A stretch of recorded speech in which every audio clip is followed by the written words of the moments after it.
Hello?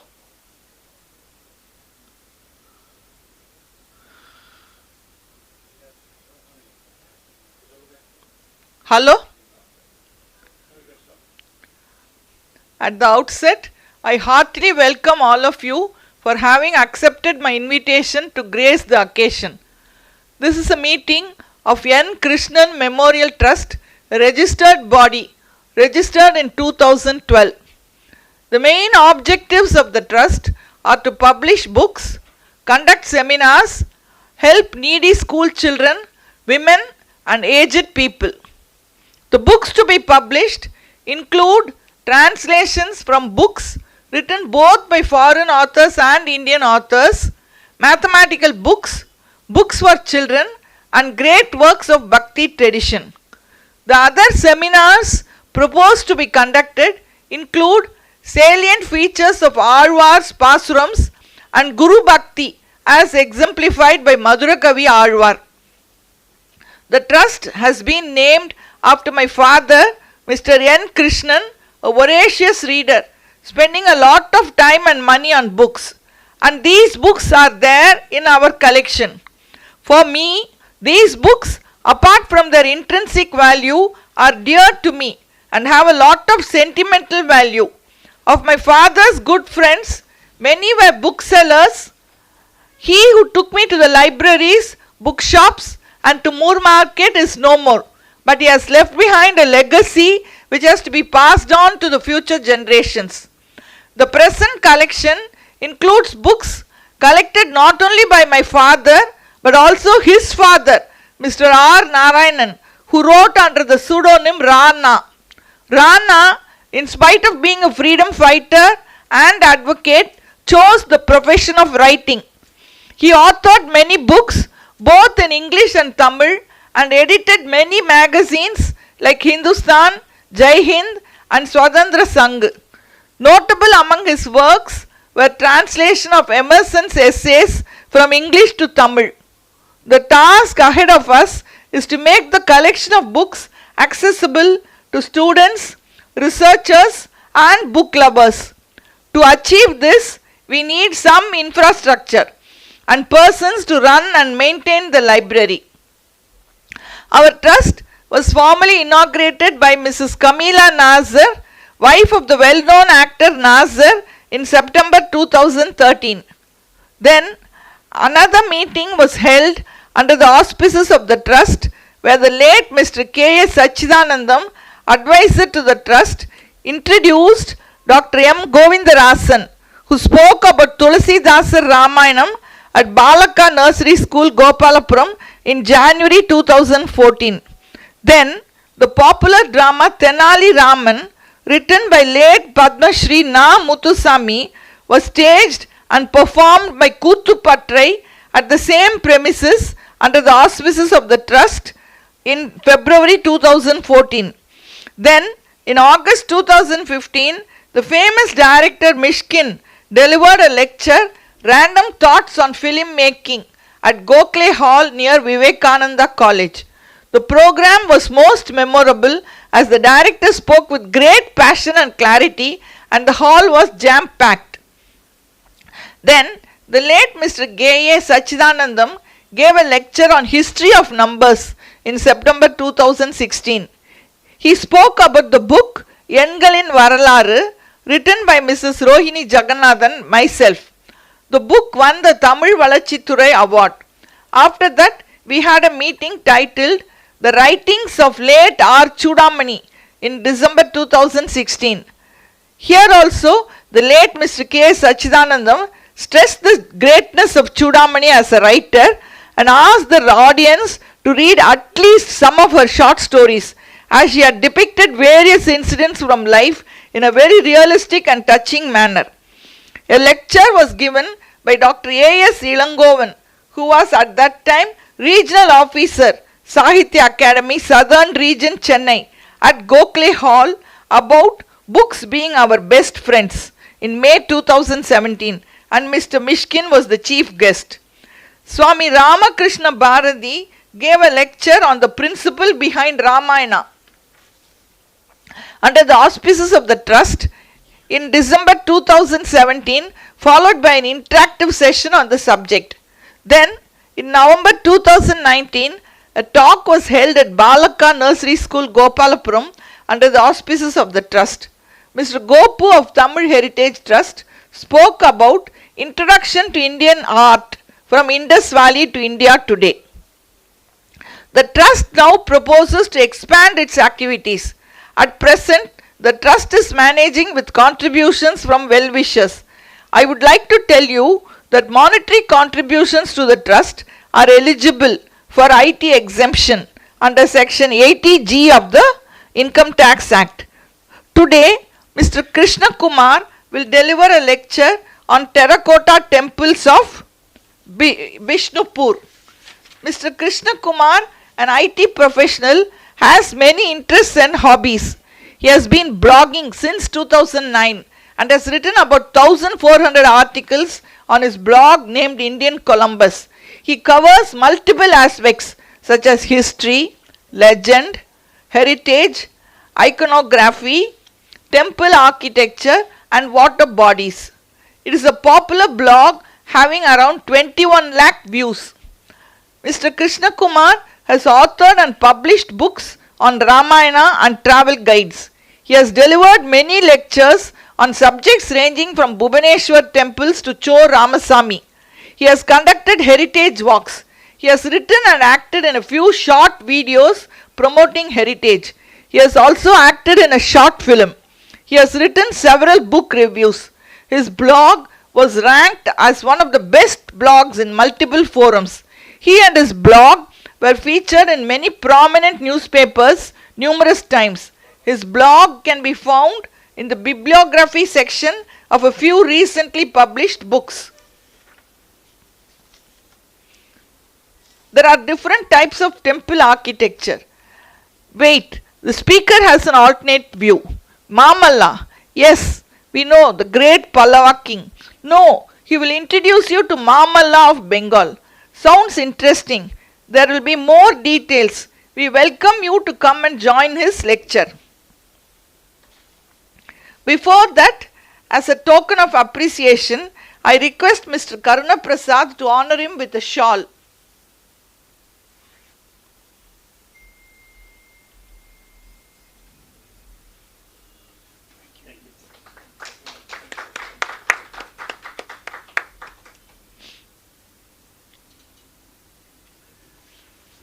Now I leave the forum to Mr. Krishnakumar.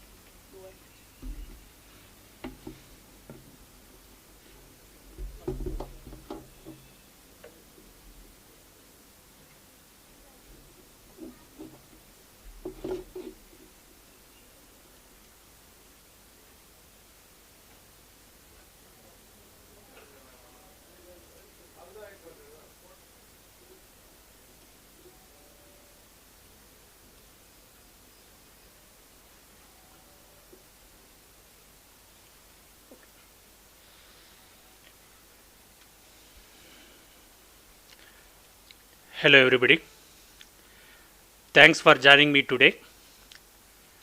Terracotta temples of Bishnupur. This is the topic that I am going to cover today. Let us start something very sweet. Rasagulla, a delicious Bengal sweet. I am sure all of you will love it, right? Similarly, all of us would love to watch all films made by Satyajit Ray, right from his very first film, Pater Panjali. Ramakrishna Paramahams, a great spiritual leader gifted by Bengal to the entire nation. Rabindranath Tagore, none of us can forget about his great work Gitanjali or his unique university named Shanti Niketan, Between he was indeed a great poet. He is the only person who has written national anthem for two different countries. Swami Vivekananda requires no introduction. I can go to any nook and corner of this country. It could be Kashmir, Kanyakumari, Nagaland, Assam, Gujarat, Rajasthan, Tamil Nadu, or even for that matter, Andaman Nicobar. I can definitely find hundreds of people who can talk about Swamiji for hours together without any preparation. That is the kind of popularity Swamiji has been enjoying for more than 1 century now. Last but not the least, Netaji Bose, a great national leader, a true hero of our country. So, what is common about all these people? All these great personalities are from Bengal. So, am I going to talk about these people? Definitely not. I am not going to talk about any one of them because there are enough material available on the net or market that talk volumes about all these great personalities. A lot of historians and heritage enthusiasts have spoken and written enough about all these people in the past. I am sure each one of you know about all of these gentlemen a lot already. So I am not here to repeat what is already done. I am here to introduce you with some unexplored aspects of Bengal. You all know about Mamalla of Pallava dynasty. I am here to talk about Mamalla of Bengal. You all know about Chalukyas, Cholas, Pandyas and Pallavas. I am here to introduce you to a dynasty that ruled Bengal for more than 1100 years without any break. You would have heard from scholars that there are three types of temple architecture. I am here to challenge that, deny that. Bengal temple architecture is unique. Even though I have titled my presentation as Terracotta Temples of Bishnupur, I am not going to restrict myself in talking only about Bishnupur and its terracotta temples. Rather, I am going to give a high level overview about Bengal temple architecture in the beginning. Then I will also talk about the royal family which ruled Bishnupur region, and ultimately I will give an introduction about some of the Bishnupur temples. So what is the objective of this talk? Right? So the objective of this talk is, at the end of the day, if some of you get interest and go and visit terracotta temples of Bishnupur, I will be happy. I always believe that we Indians should explore. We should visit every nook and corner of our country, visit all the places. Only then we can truly learn about our heritage and culture. None of the books, none of the lectures can teach our heritage better than what we explore on our own by traveling. So the objective of this talk is to kindle some interest in some of you so that you can go to rural part of Bengal and visit those places. As far as I know, probably people from Bengal, they know about terracotta temples, they know about Bishnupur. I am concerned about people outside Bengal, especially people from South India, Tamil Nadu, or rather Madras. I believe you people have very limited connection with Bengal. Probably you know about Bengal Museum, Howrah Bridge, Calcutta Kali, Swami Vivekananda, Ramakrishna Mutt, some delicious Bengal food and sweets, not beyond that, right? So I am going to introduce you to the other part of Bengal, which is more exciting, more interesting, but remains unexplored by South Indians. Now let me come to the core part of my discussion. How many types of temple architecture? Some ancient scriptures claim that there are 4 types of temple architecture, and there are some other scriptures which claim that there are 6 types of temple architecture. But thanks to the Western authors who have written a lot about temple architecture in the last 2 centuries, there is a consensus among many scholars that there are only 3 types of temple architecture in India. So what are they? Nagara temple architecture, Dravida, and Vesara. As the subject is not about the types of temple architecture, I am not going to load you with a lot of information. To make it simple, Nagara is a temple architecture which predominantly prevails in North India, including Odisha. Dravida is South India, predominantly in Tamil Nadu and Sri Lanka. Vesara temple architecture is something which you can find in the Hoysala lands, basically Karnataka. These are the three major categories of temple architecture as per many scholars. So, what about Bengal temple architecture? Let us see. So, when it comes to Bengal temple architecture, I may have to classify the entire time period of temple building activities in Bengal into three time periods, right? First one is between 9th century to 12th century. That is the time when Bengal was ruled by Pala and Sena kings. They built temples something similar to what you find in Odisha, what we call as the Kalinga temple architecture. Kalinga temple architecture is a subset of Nagara temple architecture. So, in Kalinga temple architecture, there are three subcategories. First one is Rekha Vimana, something what you can see in this particular slide. I had given two examples from two rural places in Bengal, remote places, a village named Banda and another village named Telkupi. These two places have temples built between 9th and 12th century, and they have the Rekha Vimana style.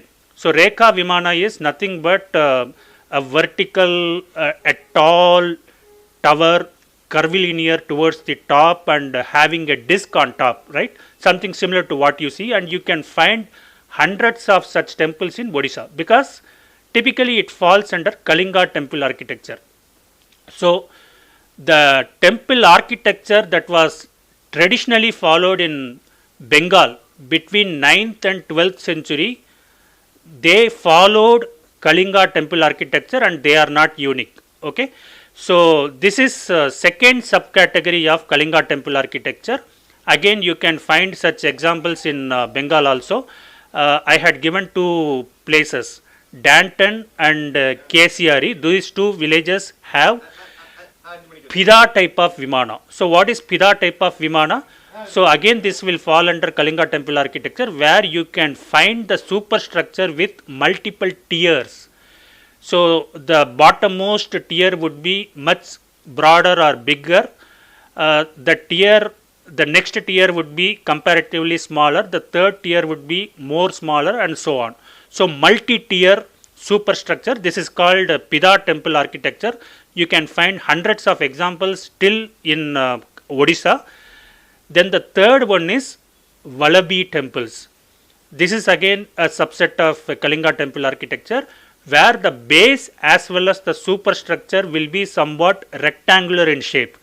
So, Garbeta is a village in Bengal which is having this kind of temple. So, these three subcategories all resemble the temples in Odisha, Kalinga, right? So, the traditional temples that were built in Bengal between 9th and 12th centuries by the Pala kings and Sena kings, they followed Kalinga temple architecture. So, then what happened? The second phase of temple building activity started. That is between 13th century to 15th century. For about 250 to 300 years, Bengal came under the rule of Islam kings, Nawabs.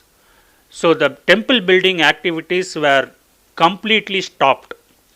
But at the same time, the Hindus from Bengal, they did not stop worshipping the deities. So, what they did was, they started building small temporary structures using mud. So, basically we call them as hut, gudisai, right? with thatched roofs. So they started worshipping deities by keeping all those icons in a temporary muddy structures for about 200 to 300 years. Then in the 16th century, the revival of temple building activities started in Bengal. So at that point of time, the Hindu kings who started building the temples in Bengal, they did not follow the original style which were followed by Pala and Sena kings. They did not follow Kalinga temple architecture. Rather, they followed what was prevailing during their point of time. During that point of time, basically, the people from villages, they used to have such temporary structures. So they started building temples something similar to what you see in this particular slide.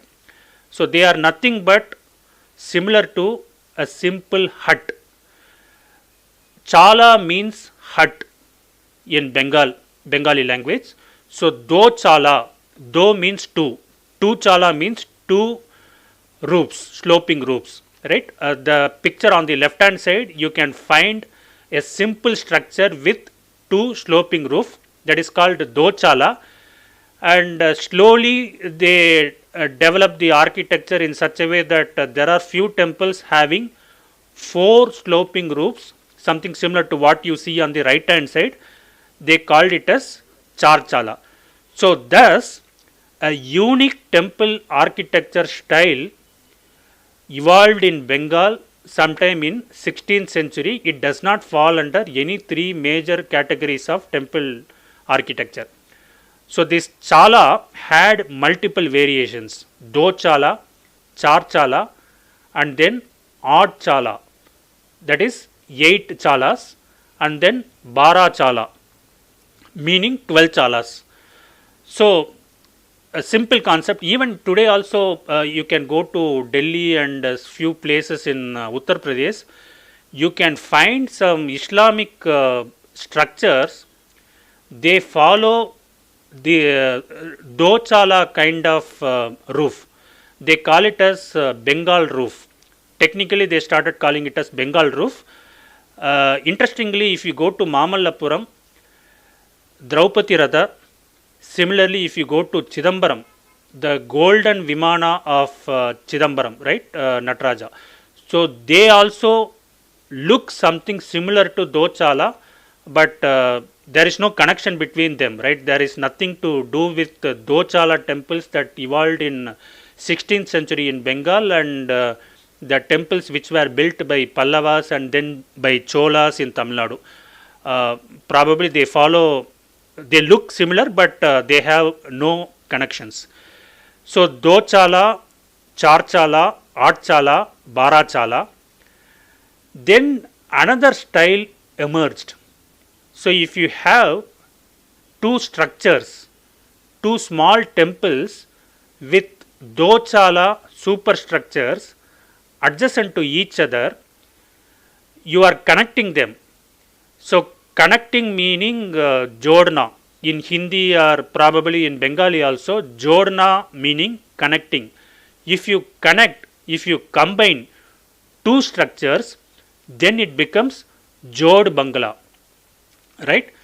And there is another variation. You can find the variation in the right hand side picture. Two structures with a pinnacle in the middle.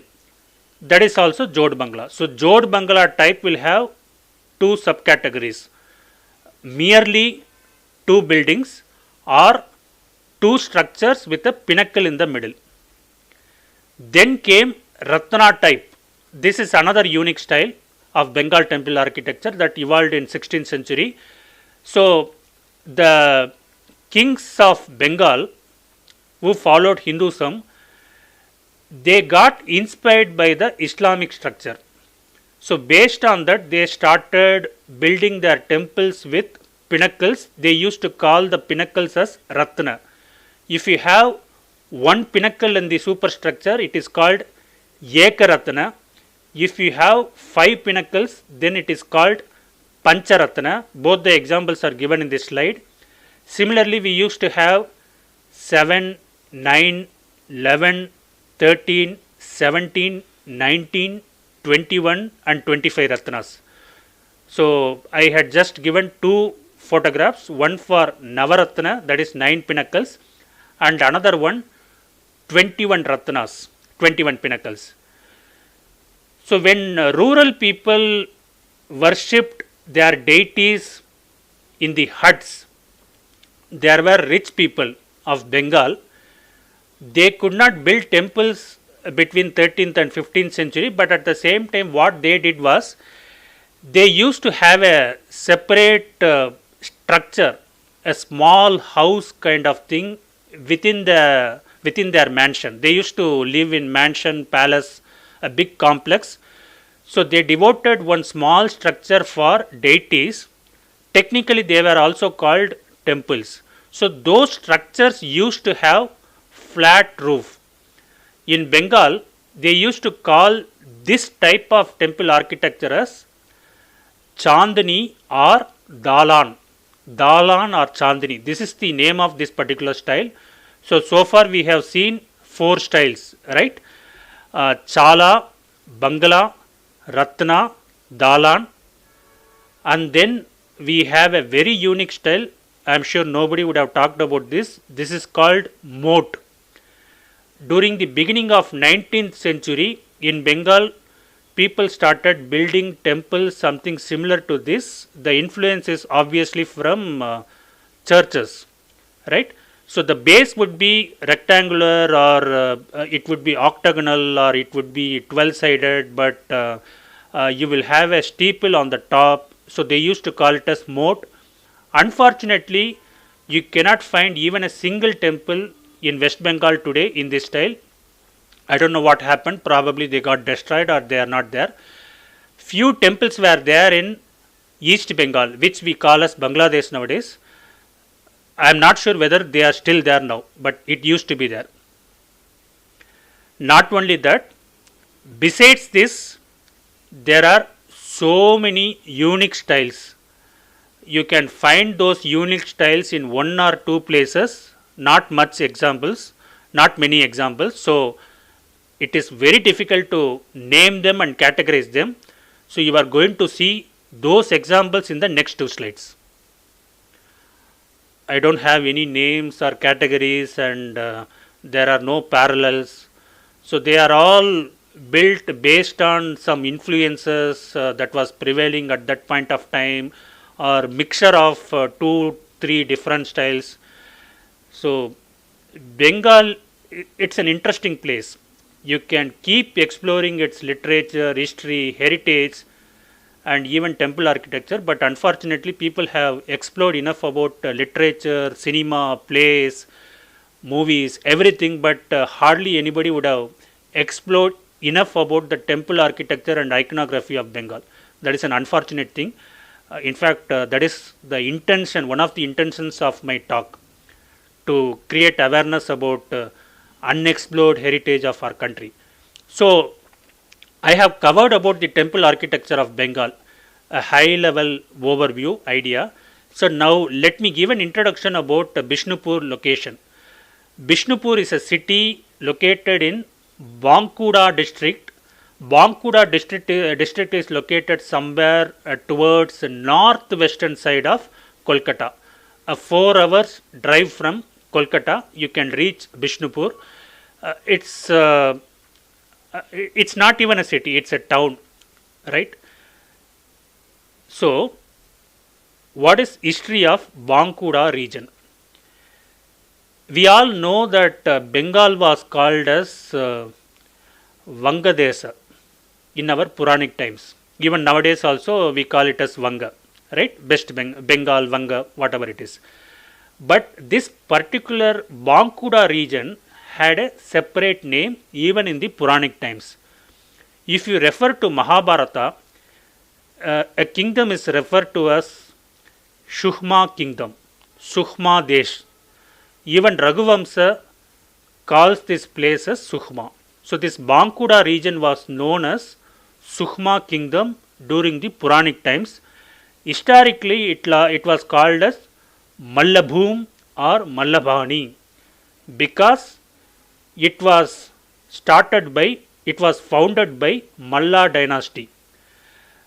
Malla dynasty founded Mallabhum or Mallabani in the 7th century, and they ruled this place for almost 1100 years till 18th century.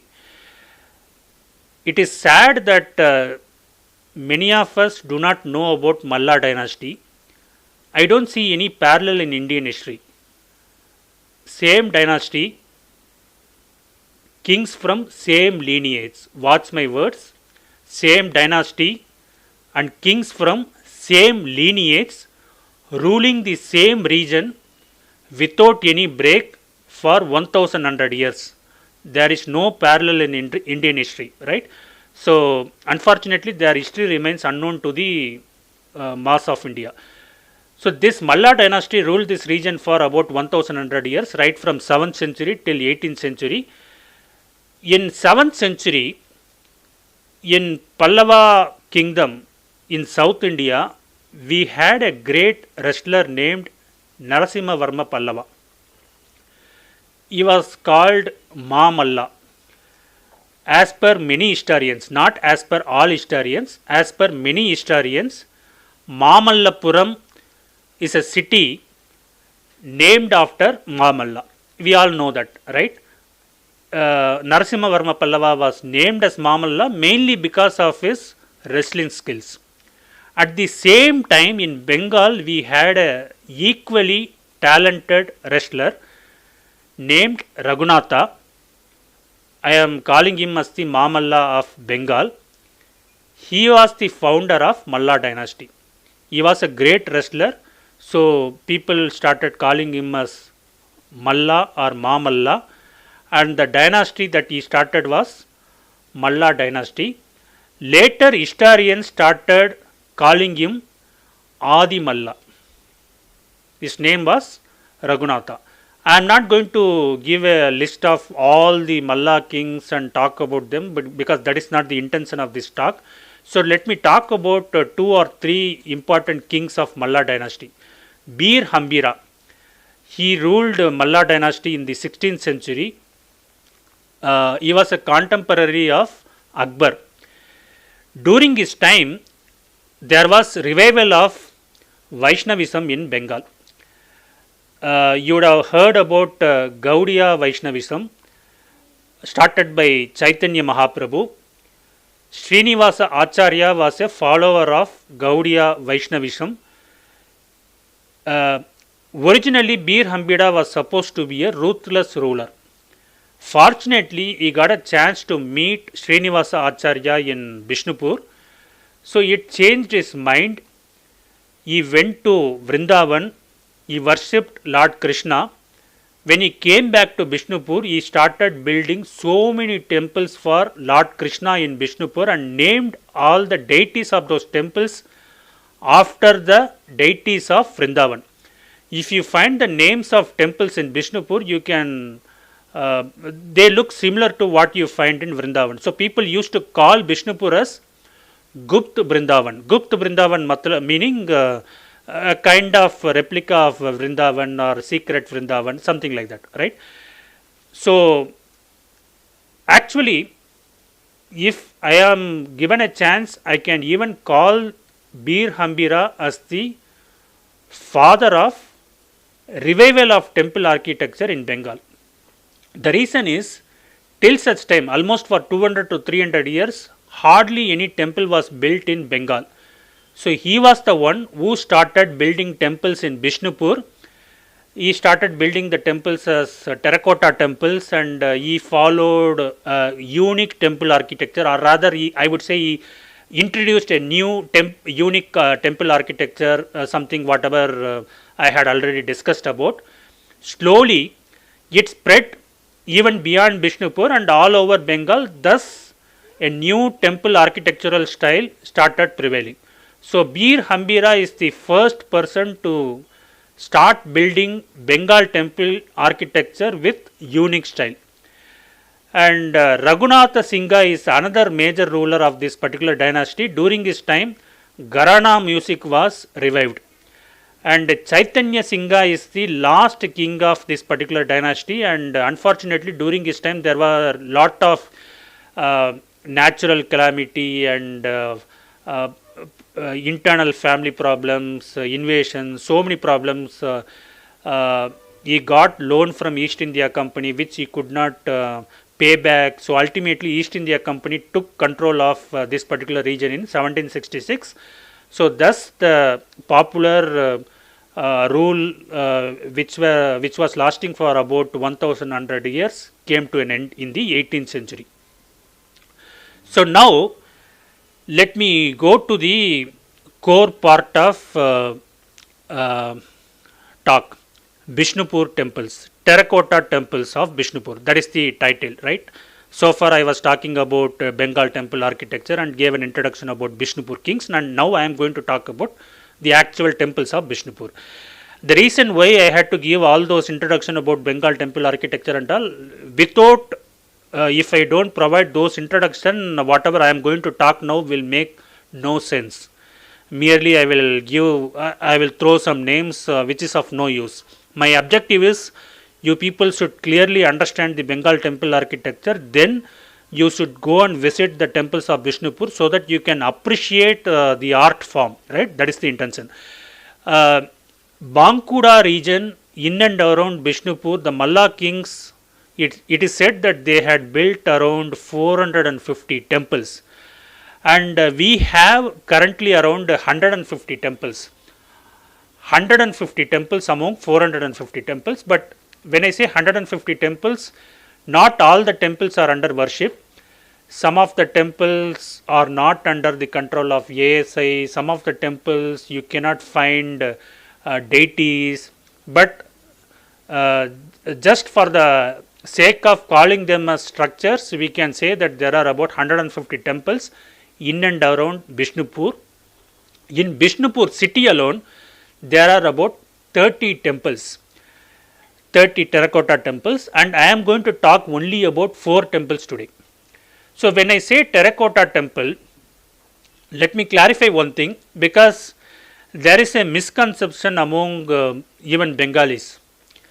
When I say stone temple, it's a stone temple made of stone. If I call a temple as a brick temple, it is made of brick, right? But you cannot make the entire structure using terracotta.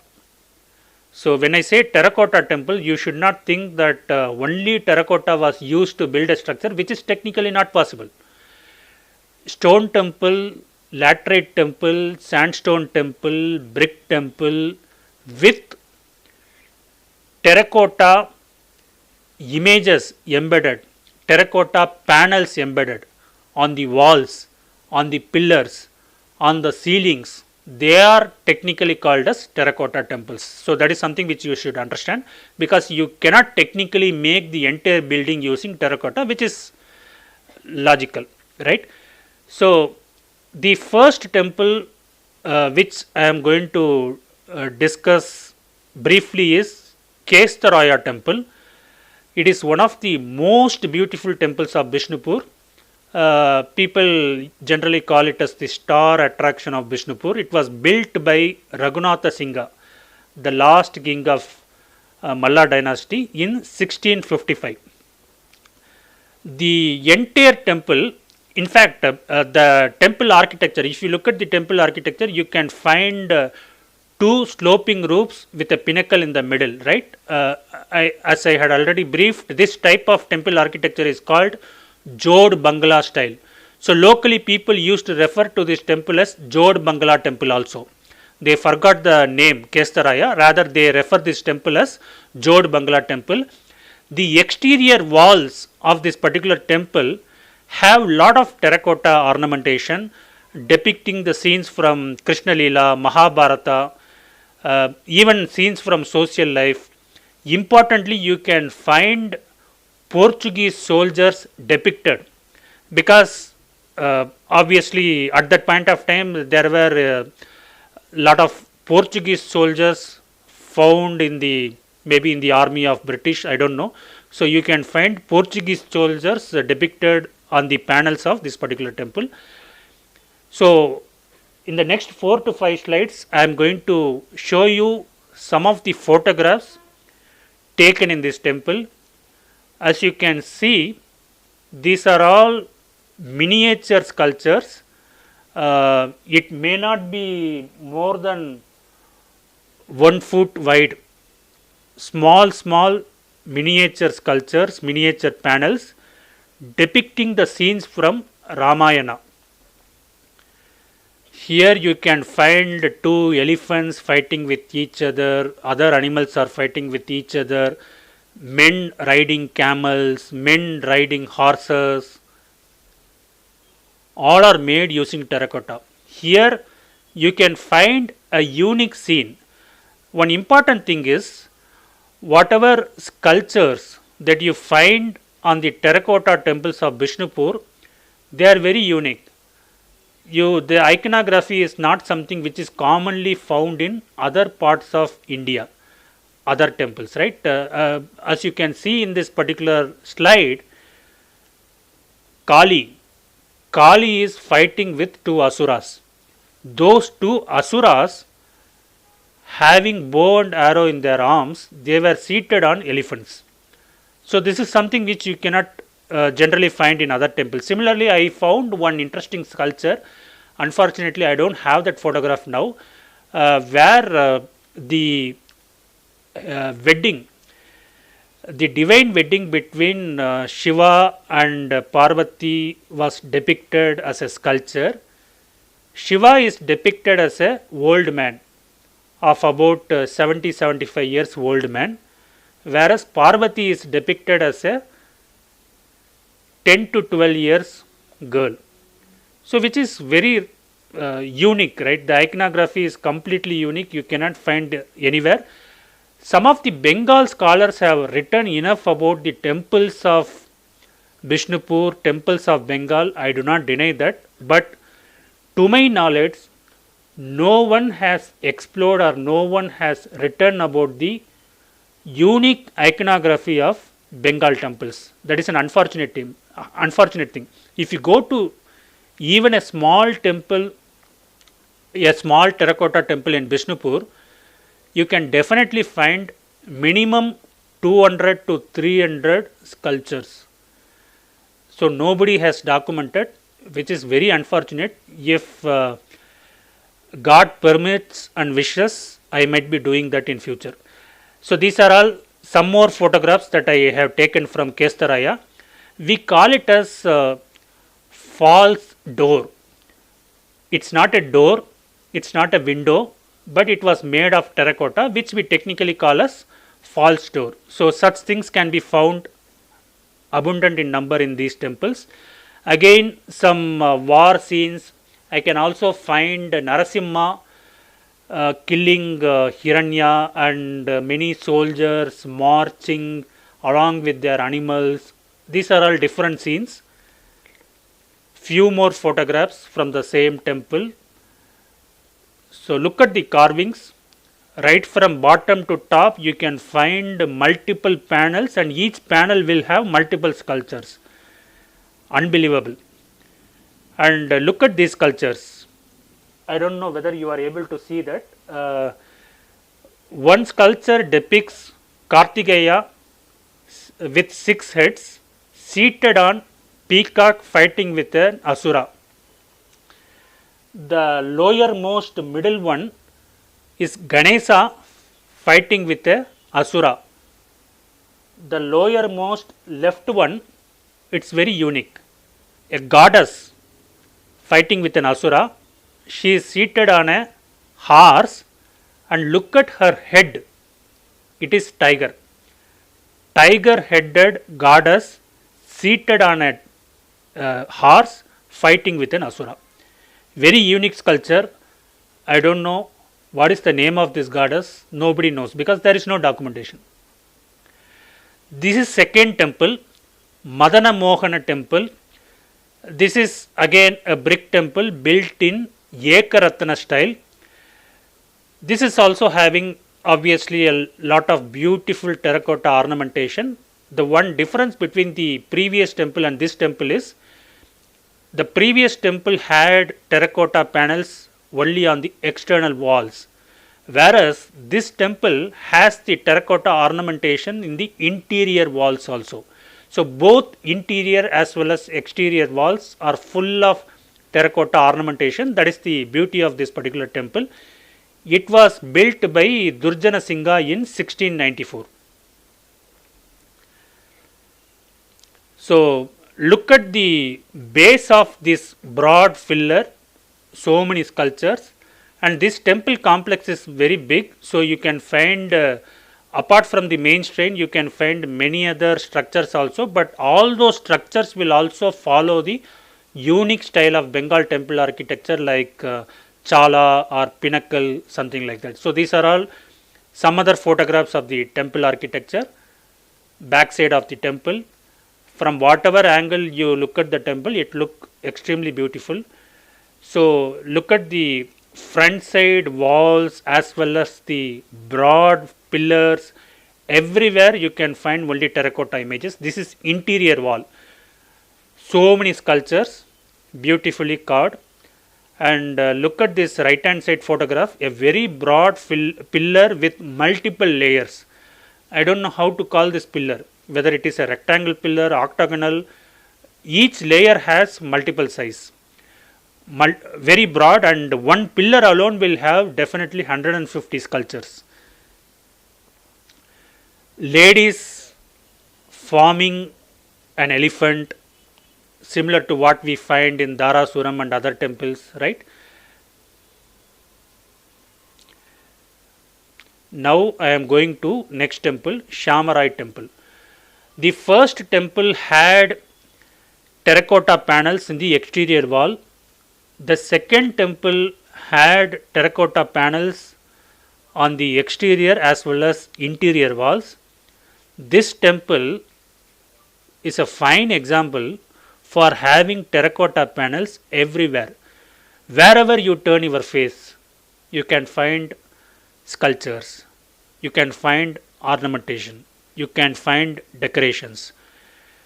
Interior, exterior, ceiling, everywhere full of terracotta ornamentation panels. So it's a great example for terracotta temple architecture in Bishnupur, Shamarai temple. It follows Pancharatna style. So it was built by Raghunatha Singha in 1643. One thing which I wanted to talk about Pancharatna temple. So if you look at this particular picture, this is the entire temple. Okay, so the temple has sanctum, which we call as Garbhagriha, sanctum, right? Garbhagraham, Garbhagriha in Sanskrit or Tamil, Karuvarai. In addition to sanctum, you have something similar to what we call as Ardha Mandapa, a mandapa in front of the sanctum. So the temple has three entrances. As you can clearly find in this particular picture, the temple has three entrances. Traditionally, all the temples should face east direction, but the temples built in Pancharatna style, they always face south direction. So this temple faces south direction. As a Pancharatna temple, this has three entrances, but the sanctum has only two entrances. The outside of temple has three entrances, but the interior, the sanctum, the shrine, main shrine, Karuvarai, has only two entrances, one on the east side and another on the south side. The east side entrance of sanctum will be used by the priest. From the south side only we can get the darshan of deity. And another feature is all these Pancharatna temples will have two sanctums, one on the ground floor and another on the first floor. You can clearly see in this picture. The ground floor sanctum will have the main deity. The first floor will have the metal icon of the deity, which will be kept there only during special occasion, festivals, so that people all over, right, they don't need to get into the temple. even from outside the temple they can get darshan of deity. That is the idea. A few pictures from this temple, many panels depicting various deities. This is one of the famous depiction of Krishna in Bishnupur. This is a circular medallion. In the middle, you can, I think we call it as Rasa Mandala. So, in the middle, you can find Krishna and Radha surrounded by hundreds of Gopika Stris. It's very beautiful and it is very huge. Probably you cannot recognize this. This is huge in the sense it is probably 12 feet or 13 feet high. And these are all few other sculptures depicting scenes from Krishna Leela. Few more photographs depicting the temple in different angles. So, the circular medallion has many smaller replicas across the temple. That is what you find here. And in the middle you can find Krishna. So, basically this temple has so many images of Krishna in especially Rasa Leela, Krishna with Radha, Krishna with Gopikas. That is what commonly found in this temple. And then the fourth one is Rasa Mancha. So, this is something which you cannot find anywhere in India, anywhere in world. So, I told you Bengal temple architecture is unique. I don't deny that. But even among the whatever typical Bengal temple architectural styles, you cannot find this particular style. This is the only temple following this particular style. If you look at the central one, central shrine, it looks like what? Pyramid, right? Ideally, this should have been more popular than Taj Mahal, right? Nobody knows. Even in Bengal, people hardly knows this. This is called as Rasa Mancha.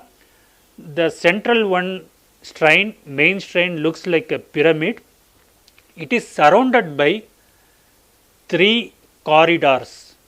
If I have to use the term in Indian language, you can call it as prakaras. 3 prakaras, 3 broad circumambulatory paths, and they are the superstructure of those 3 corridors. You can find the typical Chala Vimanas, Bengal type roofs, right? And what you see over here is the outermost circumambulatory path. There are 2 innermost circumambulatory paths which you cannot see. So, the idea of this structure is it was built in 1600. Bir Hambira, he was the builder of this particular structure. The idea of this particular structure is not to have this as a temple. This is not technically not a temple. This is more like a mandapa. Generally in South India, especially if you go to Madurai or Tirunelveli, you can find Ayiram Kal Mandapam, a mandapa with 1008 pillars, right, where only during festivals, celebrations, you can find deities with pujas, etc. Otherwise, hardly it would be closed. Similar to that, every year during the Chaitra month, in Tamil we call it as Chitrai Madam, right? During Chaitra month, full moon day, Paurnima, right? During the full moon day of Chaitra month every year, about 108 icons of Radha and Krishna from all the adjoining temples would be brought to this place, and there would be celebrations for few days. So, this festival, this custom, they followed right from 1600 till beginning of 20th century, maybe for about 320 years. Unfortunately, it was stopped some 100 years back. So now it remains merely as a structure. A beautiful structure, there is no parallel in Bengal or in India or in the entire world. These are some photographs from this particular structure. I am done. Thanks for this opportunity.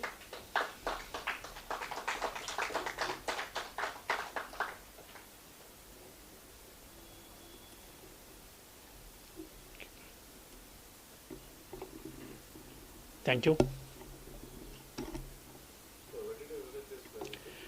I visited Bishnupur some 7-8 years ago, 2014-15.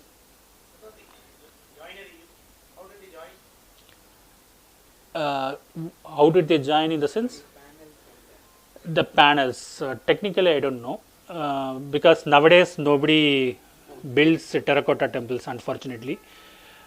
So, technically, probably something similar to whatever technology that they use for brick temples, right? How do they build brick temples?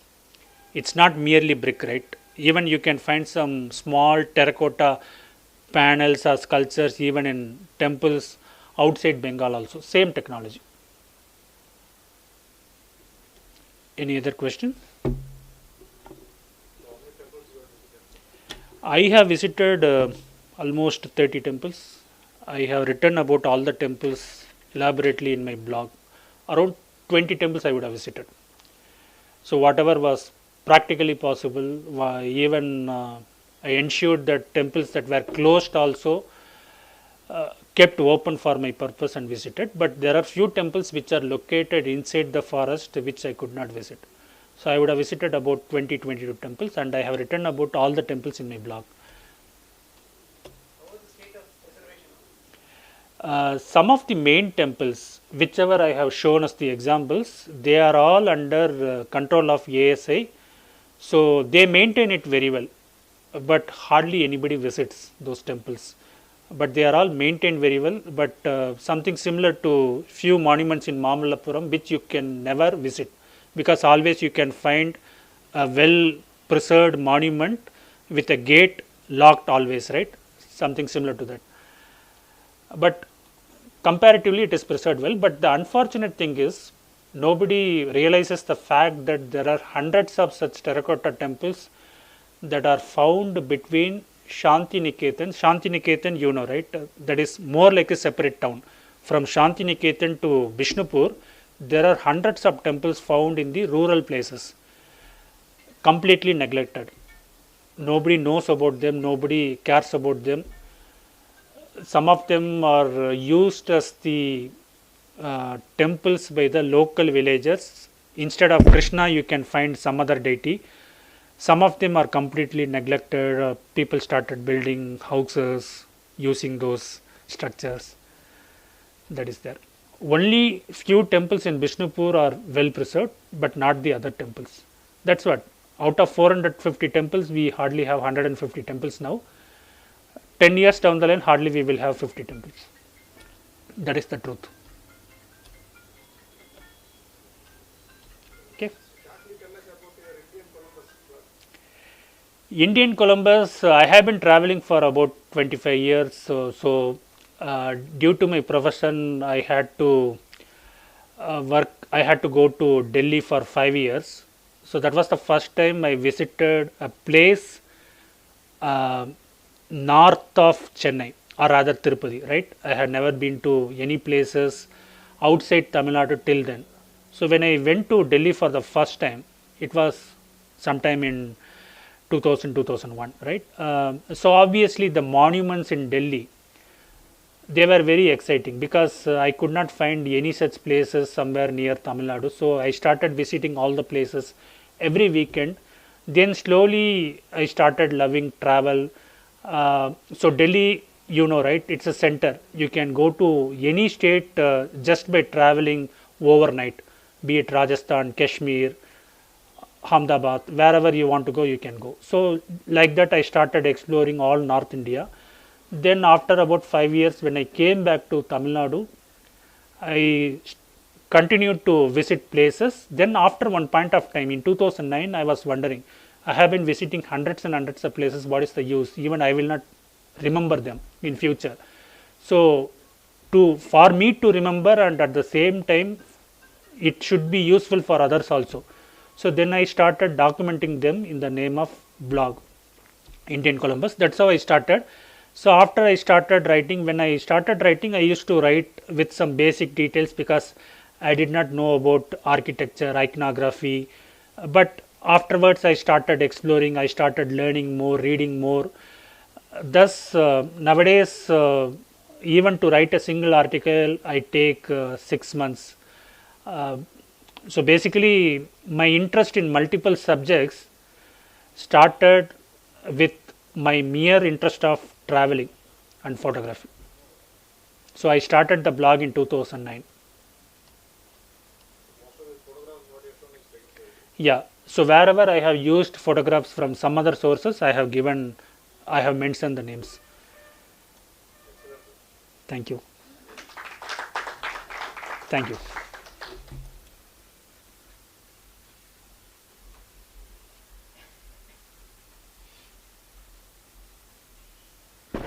Thank you, sir. Actually, it was a nice experience to have a historical journey from 9th century. That too, Mr. Krishnakumar delivered an in-depth and very knowledgeable speech. Thank you for that, sir. And once again, I thank you, Mrs. Rohini, for her introductory speech. And I thank RK Convention Center for giving this space, and the audio people and who made these background banners and all. And I thank you all for coming today. Thank you very much.